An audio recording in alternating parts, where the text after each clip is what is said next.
মধ্যে একটু পানি দিয়ে ধুয়ে নিই। গরম পানি দিলাম,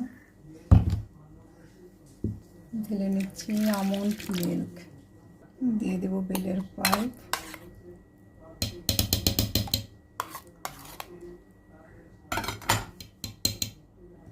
অনুপ্রমাচ, মাকা পাউডার,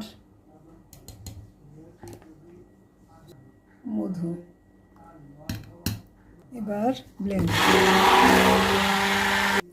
এবার একটু গরম পানি দিয়ে ধুয়ে নিই। গরম পানি মেশানোও হলো, ধোয়াও হয়ে গেল।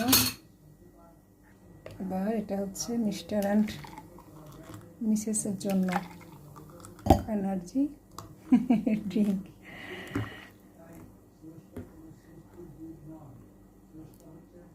বাহ, কি সুন্দর লাগছে না দেখতে, দেখেন। আর একদম মাপ ঠিকঠাক মতো হয়ে গেছে, দারুণ।